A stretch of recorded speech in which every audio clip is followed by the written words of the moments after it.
మంత్రులకు Chandrababu class speaker. ఇక మంత్రివర్గ సమావేశంలో నిర్ణయాలు తీసుకున్న తర్వాత అధికారులకు పంపించిన తర్వాతే చంద్రబాబు సమావేశాన్ని నిర్వహించారు. ఈ సందర్భంగా కొంతమంది మంత్రుల తీరుపైన అసహనం వ్యక్తం చేశారు. మంత్రులు ఎవరి శాఖలు వాళ్ళు చూసుకోవాలని, ఇతరుల శాఖల్లో జోక్యం చేసుకోవద్దని స్పష్టం చేశారు.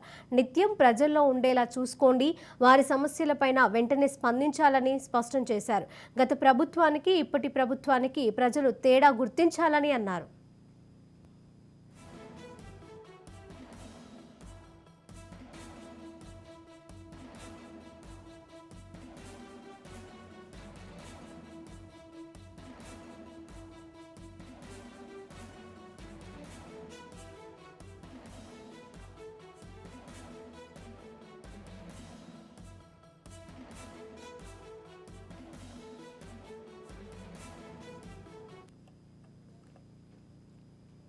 కళ్ళు నెత్తికెక్కితే చర్యలు తప్పవని మంత్రులతో చంద్రబాబు ఘాటుగా వ్యాఖ్యానించారు. ఇక ఫ్రీ బస్ పథకం పైన సంబంధిత మంత్రి అధికారిక ప్రకటన చేయకుండా మరో మంత్రి అనగాని సత్యప్రసాద్ ట్వీట్ చేయడం గురించి చంద్రబాబు ప్రస్తావించారు. ఇక రామ్ ప్రసాద్ డిపార్ట్మెంట్ ఇష్యూ పైన నువ్వెందుకు స్పందించావంటూ క్లాస్ స్పీకర్. ఇక చంద్రబాబు క్లాస్తో ట్వీట్ డిలీట్ చేశారు అనగాని సత్యప్రసాద్. ఇక ఉచిత ఇసుక విషయంలో కూడా ఎవరూ కలుగ చేసుకోవద్దని ఆదేశించారు. మంత్రులు ఎమ్మెల్యేలు జోక్యం చేసుకోవద్దని స్పష్టం చేశారు. పారదర్శకంగా ప్రభుత్వ ప్రతిష్టను పెంచేలా వ్యవహరించాలని మంత్రులకు సూచించారు.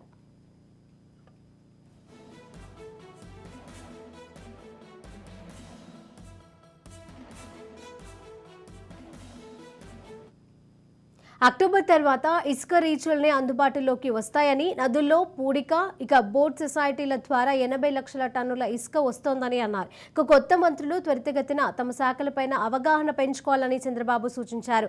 ఈ నెల 22 నుంచి 5 రోజుల పాటు అసెంబ్లీ సమావేశాల నేపథ్యంలో మంత్రులు తమ శాఖలపైన పట్టు పెంచుకోవాలని అన్నారు.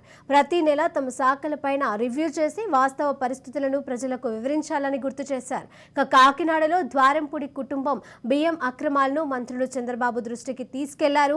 తండ్రి పౌర సరఫరాల కార్పొరేషన్ చైర్మన్, కొడుకు ఎమ్మెల్యే, మరో కుమారుడు రైస్ మిల్లర్ల అసోసియేషన్ చైర్మన్, ఇలా ముగ్గురు కలిసి బియ్యం రీసైక్లింగ్ చేసి బియ్యం స్మగ్లింగ్ చేశారని, దీనిపైన సమగ్ర దర్యాప్తును చేయాల్సి ఉందని అన్నారు. ఏం చేద్దామనే దానిపైన కూడా విధి విధానాలతో వచ్చే కేబినెట్ భేటీకి రావాలని చంద్రబాబు సూచించారు. ఇక సీనియర్ మంత్రులు కూడా కొత్త విషయాలు నేర్చుకోవాలని, కొత్త వాళ్ళు మంత్రివర్గంలో చాలా మంది ఉన్నారని అన్నారు. ఇక సబ్జెక్ట్స్ పైన కూడా ఎప్పటికప్పుడు అవగాహనను పెంచుకోవాలని సూచించారు. ప్రజలు ఎన్నో ఆశలతో ఉన్నారని, అందుకు తగ్గట్టుగా మనం పని చేయాలని సూచించారు.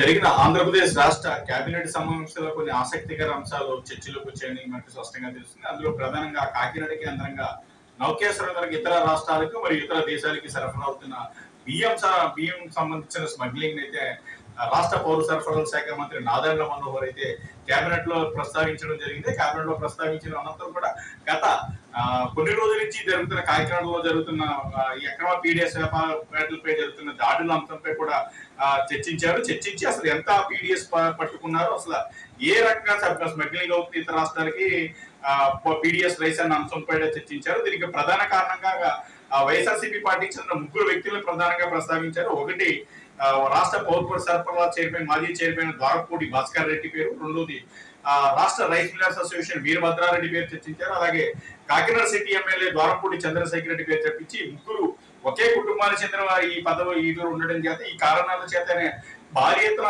పీడిఎస్ రైస్ స్మగ్లింగ్ అవుతుంది. అలాగే ఆంధ్రప్రదేశ్ మరియు తెలంగాణ నుంచి ఇతర రాష్ట్రాల నుంచి కూడా గ్రీన్ ఛానల్ రూపంలో కూడా వస్తున్నాయని తీసుకొచ్చి చెప్పారు. దీనికి కొంతమంది ప్రభుత్వ అధికారులు, కొంతమంది పోలీసు అధికారులు కూడా చర్చ సహకరించడం చేత ఇతర ప్రాంతాల నుంచి భారీ ఎత్తున ఈ ప్రాంతానికి పీడిఎస్ బియ్యం వచ్చింది. దాన్ని నూకల కింద మరియు ఇతర బ్రోకెన్ కింద మరియు ఇతర వాటి కింద పెట్టి వీరు ఇతర ప్రాంతాలకి స్మగ్లింగ్ చేస్తున్నారని కూడా చర్చ వచ్చింది. అలాగే ఈ అంశంపై ఏం చేద్దాం అన్న అంశంపై కూడా నాదెండ్ల మనోహర్ అయితే అడిగినట్టు జరిగింది. అడిగితే కొత్త చట్టాలు తీసుకొచ్చే అవసరం, కొత్త జీవోలు తీసుకొచ్చే అవకాశం ఉన్నది అని చెప్పారు. అలాగే ఎన్ని పరిపూర్ణంగా చర్చించిన తర్వాత వచ్చే కేబినెట్ సమావేశంలో వీటన్నిటిపైన సమగ్రంగా చర్చించి విచారించి చర్యలు తీసుకుందామని చెప్తున్నారు. అలాగే చంద్రబాబు నాయుడు గారు కూడా కొన్ని సూచనలు సలహా ఇచ్చారు. ఒకళ్ళ శాఖ అంశాన్ని వేరే శాఖల వాళ్ళు కలగా చేసుకోవద్దని కూడా చెప్పారు. అలాగే రాష్ట్ర పౌర సరఫరా శాఖ నాదన్ మనోహర్ చేస్తున్న దాడులకు సంబంధించి కొంతమంది తెలుగుదేశం పార్టీ నాయకులకు అనుచరులు కూడా ఇక్కడ ఉన్న స్థానికులు వెళ్లి చెప్పడంతో ఇక్కడ గొడవని సీజ్ అయిన వ్యాపారస్తులు వెళ్లి చెప్పడంతో రికమెండేషన్లు కూడా నాదన్ మనోహర్ భారీ ఎత్తున జరిగి ఆ రికమెండేషన్లు కూడా అంశం కూడా శుద్ధిమెత్తనంగా ఎత్తిరించాడు. ఒక శాఖకు సంబంధించి వేరే శాఖ మంత్రులు కలగజేసుకోవద్దు, ఎవరి శాఖ వాళ్ళని నిఖితంగా పరిశీలించి సబ్జెక్ట్ నేర్చుకుని పని చేయాలని కూడా చర్చించారు. ఎందుకంటే ఇతర శాఖల్లో ఒక శాఖ మంత్రి వేరే శాఖలో జోక్యం చేసుకోవడం కానీ రికమెండేషన్ కూడా చేయడం వద్దని కూడా శుద్ధిమెత్తంగా చంద్రబాబు నాయుడు అయితే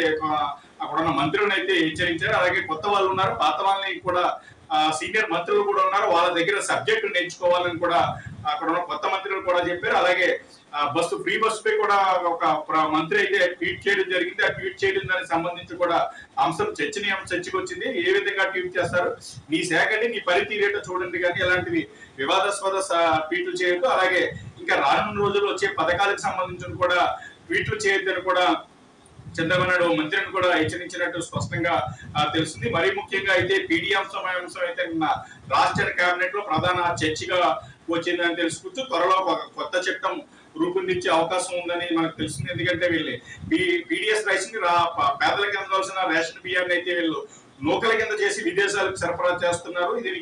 దీనివల్ల ప్రధానంగా భారీ ఎత్తున ఆంధ్రప్రదేశ్ ఆదాయానికి గండి కొట్టే అవకాశం ఉంది. కాబట్టి ఇది ఒక అక్రమ మార్గంలో జరుగుతుంది. కాబట్టి దీనికి అరికట్టడానికి కొన్ని ప్రత్యేక చర్యలు కూడా తీసుకుంటామని వచ్చే కేబినెట్ లో దీనికి విధి విధానాలు రూపొందిస్తామని కూడా చెప్పినట్టు మనకు తెలుస్తుంది. మొత్తం మీద రాష్ట్ర కేబినెట్ అంశంలో ప్రధానంగా కాకినాడ అంశం చర్చనీయాంశమైనది. అలాగే కేబినెట్ లో మంత్రులు కూడా జూనియర్ మంత్రులకి కొంత ఇతర శాఖల్లో కలగజేసిన మంత్రులకు కూడా చంద్రబాబు నాయుడు క్లాస్ తీసుకున్నట్టు స్పష్టంగా తెలుస్తుంది.